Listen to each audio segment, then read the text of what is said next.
Hello, আমি Igor, ১১ বছরের binary option tedder. আজ কোটেক্স ব্রোকারে আমার ট্রেডিং সেশনটি দেখুন। আমরা সাপোর্ট ও রেজিস্ট্যান্স অনুযায়ী ট্রেড নেব। এক্সপায়ারির সময় ৫ মিনিট, বেটের পরিমাণ $25। চলুন সিগন্যাল খুঁজি। আমি ১ মিনিটের টাইম ফ্রেমে যাই এবং দেখি কি হচ্ছে। ডলার সুইস ফ্র্যাঙ্ক, আমি সঙ্গে সঙ্গে আপ ট্রেড ওপেন করব। এখানে আমাদের সাপোর্ট জোন, আগে এটা রেজিস্ট্যান্স জোন ছিল। দেখা যাচ্ছে এই জোনে আগে দাম ঘুরে গিয়েছিল, আর এখনো দাম এই জোন থেকে ওপরের দিকে ঘুরছে। আগে এটা নিচের দিকে ঘুরে গিয়েছিল। চলুন চার্টগুলো এঁকে এঁকে দেখে নেই। ইউরো ডলার, আমি ডাউন ট্রেড ওপেন করব। এখানে আমাদের একটা ডাউনওয়ার্ড ট্রেন্ড আছে। একটা সাপোর্ট জোন ছিল, এখন সেটা রেজিস্ট্যান্স জোন হয়েছে, আর দাম খুব সুন্দরভাবে তরঙ্গের মতো মুভ করছে। এটা আবার এই জোনে ফিরে এসছে কনফার্ম করার জন্য। সম্ভবত এখন লোকাল মিনিমাম ব্রেক করতে যাবে, মানে ডাউনওয়ার্ড ট্রেন্ডের দিকে নিচে নামবে। এখন পর্যন্ত ঠিক এভাবেই হচ্ছে। অস্ট্রেলিয়ান ডলার, সুইস ফ্রা, আমি আপ ট্রেড ওপেন করব। দাম আমাদের আগের ব্রেক করা রেজিস্ট্যান্স জোনে ফিরে এসেছে। এটা সাপোর্ট জোন। দেখুন, দাম এই জোন থেকে কয়েকবার ফিরেছে। এখন ইম্পালসের সাথে দাম এই জোনে পৌঁছেছে, আর আমি আপ ট্রেড ওপেন করছি। অস্ট্রেলিয়ান ডলার, আমি এখানেও আপ ট্রেড ওপেন করব। আমাদের এখানে সাপোর্ট জোন আছে। কিছু জায়গায় দেখা যাচ্ছে দাম ঠিক এই জোন থেকেই বেশ ভালোভাবে ঘুরে দাঁড়াচ্ছে, তাই আমি এখানে আপ ট্রেড ওপেন করার সিদ্ধান্ত নিয়েছি। অস্ট্রেলিয়ান ডলার, জাপানি ইয়েন, সাপোর্ট জোন, রেজিস্ট্যান্স। আসলে রেজিস্ট্যান্স থেকে পরে এই জোনটাই সাপোর্ট হয়েছে। এখান থেকে up trade. Up trade, euro, British pound, local minimum, আমি আপ ট্রেড ওপেন করছি। শুধুমাত্র এখানে জোনটা বেশ চওড়া। এটা নিশ্চিত না যে দাম একদম সঙ্গে সঙ্গে উপরে ঘুরে যাবে। হতে পারে আগে একটু নিচে নামবে, তারপর ঘুরবে। কিন্তু যদি এমন হয়, আমি অতিরিক্ত আরেকটা ট্রেড ওপেন করব। British pound, Australian dollar, down trade. Resistance zone, আগে এটা সাপোর্ট জোন ছিল।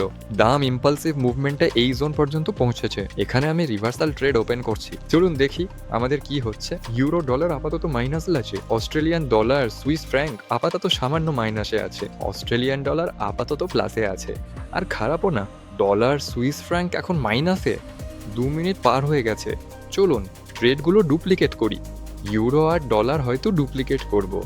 অস্ট্রেলিয়ান ডলার আর সুইস ফ্র্যাঙ্কও। এখানে দাম এমনিই বাড়বে, তাই ট্রেড ডুপ্লিকেট করার দরকার লাগবে না। এই ট্রেডটা তেমনভাবেই রেখে দিই। এখনও আমার কাছে ট্রেড ডুপ্লিকেট করার কোনো কারণ নেই। দাম প্রবেশ পয়েন্টের খুব কাছে। ডলার, সুইস ফ্র্যাঙ্ক এখানেও এখনো মাইনাসে আছে। আমার পূর্বাভাস এখনো পর্যন্ত ঠিক হচ্ছে না। কি আর করা, অপেক্ষা করতে হবে। ৯টা ট্রেড খোলা আছে, আর আমার অন্তত ৫টা ট্রেড দরকার, যাতে লাভে আসতে পারি, যাতে কিছু না হারাই। আমি অবশ্যই আরও ভালো ফলাফলের আশা করছি, কিন্তু আমি যা আশা করি তার মানে এই নয় যে ঠিক সেটাই হবে। যেমন ইউরো ডলার এখনো কমছেই, দাম ফিরছে না, বরং বাড়ছে, এবং সম্ভবত দুটো ট্রেডই লসে বন্ধ হয়ে যাবে। ডলার, সুইস ফ্র্যাঙ্ক পড়তেই আছে। মানে এটা এখন ৪টে ট্রেড যেগুলো সম্ভবত ক্ষতিতে যাবে। আর শুধু বাকি সবগুলো যদি লাভে বন্ধ হয়, তাহলে হয়তো সামান্য কিছু লাভ হতে পারে। ডলার, সুইস ফ্র্যাঙ্ক, প্রথম ট্রেডটা ক্ষতিতে বন্ধ হচ্ছে। এখানে দাম পড়ে গেছে এবং আর ওঠেনি। ইউরো ডলার, প্রথম ট্রেডটাও এখন ১৫ সেকেন্ডের মধ্যে ক্ষতিতে বন্ধ হতে যাচ্ছে। এখানেও দাম আমার খোলা পজিশনের বিপরীতে চলতে থাকছে। সবকিছু খুব ভালো যাচ্ছে না আসলে। তবে বাকি ট্রেডগুলো মোটামুটি লাভে আছে। ইউরো, ব্রিটিশ পাউন্ড সামান্য বেড়েছে, কিন্তু এটা তেমন কিছু না। ইউরো ডলার, যেমনটা বলেছিলাম, আমার জন্য ক্ষতিতে বন্ধ হচ্ছে। আশা করি অন্তত দ্বিতীয় ট্রেডটা লাভে বন্ধ হবে। আসলে যদি এই ৭টা ট্রেডই লাভে বন্ধ হয়, তাহলে বেশ ভালোই হবে। অস্ট্রেলিয়ান ডলার, সুইস ফ্র্যাঙ্ক একটু আগেই লাভে ছিল। আইকনটা সবুজ ছিল, কিন্তু শেষ কয়েক সেকেন্ডে দাম কমে গেল। শেষ পর্যন্ত ট্রেডটা লসে বন্ধ হলো। খুবই হতাশাজনক। হুম ৫ সেকেন্ড বাকি। এটা প্রথম ট্রেড যেটা লাভে আছে। কিছু অ্যাসেটে দাম অনেক বেড়ে গিয়েছিল, তারপর আবার ঘুরতে শুরু করেছে। আর শেষ পর্যন্ত ৫ মিনিটই যথেষ্ট ছিল, যাতে দাম বাড়ে, আবার ঘুরে যায়, আর আমার ট্রেডটা লসে বন্ধ হয়। লাভে বন্ধ হচ্ছে। দ্বিতীয় ট্রেডটাও লাজে। ইউরো, ব্রিটিশ পাউন্ড, ৯ সেকেন্ড বাকি। মনে হচ্ছে এটাও লাভে শেষ হবে। হ্যাঁ, ট্রেডটা লাভে বন্ধ হচ্ছে। ব্রিটিশ পাউন্ড, অস্ট্রেলিয়ান ডলার কতটা নিচে নেমেছিল আর কতটা উপরে উঠেছিল এই সময়। আর এখন সম্ভবত ট্রেডটা ক্ষতিতে যাবে। চলুন অপেক্ষা করি ৫ সেকেন্ড। না, শেষ মুহূর্তে দাম ওপরে লাফ দিল, আর সত্যিই ট্রেডটা ক্ষতিতে গেল। এটা অবশ্যই একদম অপ্রত্যাশিত পরিস্থিতি, যা এখন আমার ট্রেডিংয়ে অনেক বড় প্রভাব ফেলবে। কি আর করা, এমনও ভয়। হতাশ হওয়ার কিছু নেই, এটাই তো বাজার। আর আসলে এখন সম্ভবত শেষের ২টা ট্রেডও ক্ষতিতে বন্ধ হতে পারে। সম্ভাবনা ছিল যে ডলার সুইস ফ্র্যাঙ্ক লাভে বন্ধ হবে, হতে পারে লাভে বন্ধ হবে, আবার নাও হতে পারে। আর ১ সেকেন্ড, হ্যাঁ, ট্রেডটা লাভে শেষ হচ্ছে। আর ইউরো ডলার, এটাও কি লাভে বন্ধ হবে? ৩ সেকেন্ড। আর ট্রেডেই ফলাফল নির্ভর করছে। কিন্তু না, শেষ পর্যন্ত আমি সামান্য ক্ষতিতে চলে গেলাম।